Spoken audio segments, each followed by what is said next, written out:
Hello friends, DK tutorial रे आपनको स्वागत। Daily current affair series रे चलंतु आज मुख्य करंट अफेयर को देखिबा। बहुत सिलेक्टेड क्वेश्चन निया जायछि जहाँकि अल्प टाइम मध्य रे आमे इंपोर्टेंट क्वेश्चन सब डिस्कशन करि परिबा।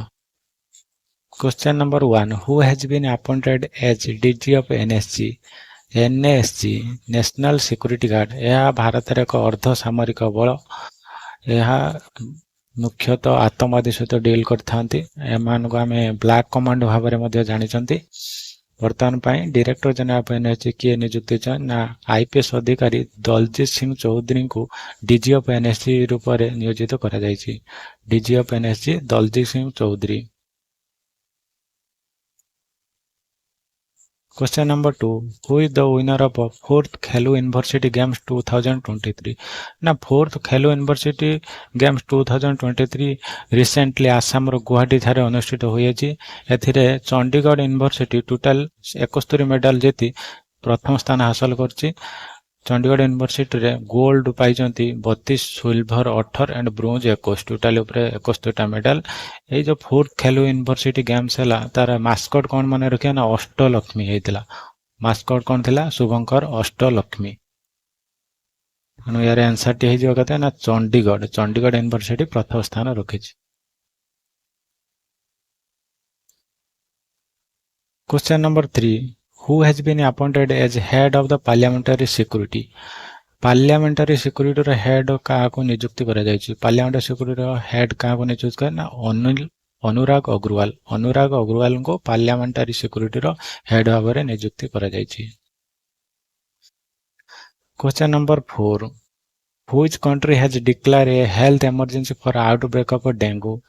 डेंगू फेवर पई केउ देश रे हेल्थ इमरजेंसी जारी करा जायछि। यार आंसर जेटा पेरू। पेरू कंट्री एक साउथ अमेरिका कंट्री। एथिरे 32 जनकर मृत्यु होइचंती। 2024 सुधा 32 जनकर मृत्यु होइचंती एंड 31,000 केसेस रिपोर्ट होइछि लास्ट 8 वीक्स अगो। तेणुक से देश में हेल्थ इमरजेंसी जारी करा जायछि। यार आंसर ये जो पेरू कंट्री। पेरू कंट्री रे हेल्थ इमरजेंसी जारी करा जायछि फॉर द डेंगू फेवर पाई। Question number 5, which country has the lowest fertility rate in the world? सबुठारो निम्नतर प्रजनन हार केउ देश देखिया को मिलछि? लेटेस्ट रिपोर्ट अनुसार आपण माने सब जानि छिए चाइना रे फर्टिलिटी रेट कम थिला, किंतु चाइना को मात देई वर्तमान पाई साउथ कोरिया देश रे सबुठु वर्ल्ड रो फर्टिलिटी रेट कम अछि। साउथ कोरिया रे आंसर इज जो साउथ कोरिया देश रे निम्न प्रजनन हार देखिया को मिलछि। बंतारा। Question number 6, Question number 6, Bantara, a national initiative for animal welfare has been launched by. Bantara national initiative पालन करा होची एनिमल वेलफेयर पाई का मध्यरे ना रिलायंस ग्रुप ऑफ कंपनी द्वारा बंतारा उडे नेशनल इनिशिएटिव स्टार्टेड करा जायछि। या माध्यम रे सो वन्य जीव जंतु मानकर रेस्क्यू करिबा, तांको रहिबा स्थान किछि इंप्रूवमेंट करिबा। Question number 7, Sindri fertilizer plant has been inaugurated in which state? Sindri fertilizer plant recently भारतर प्रधानमंत्री झारखंड रो धनबाद ठारे इनागुरेशन करिसंती। टोटल ऊपर 9.47 करोड़ खर्च होइछि। झारखंड रो धनबाद ठारे फर्टिलाइजर सिंद्री फर्टिलाइजर इनागुरेशन होइछि।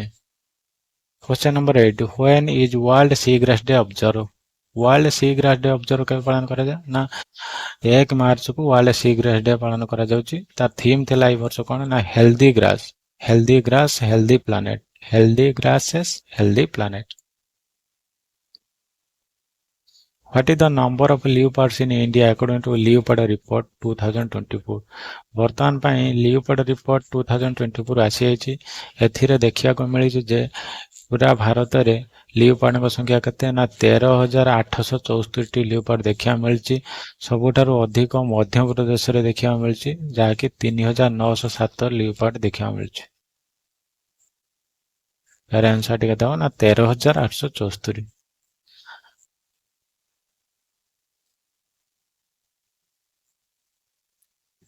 आज पाई एतिकी। जदि वीडियो भल लगे आपण माने लाइक करंतु, सांगा माने सहित शेयर करंतु। एही परि वीडियो अधिक देखिया पाई हम सहित जोड़ी रहितांतु। चैनल को सब्सक्राइब करंतु। जय हिंद।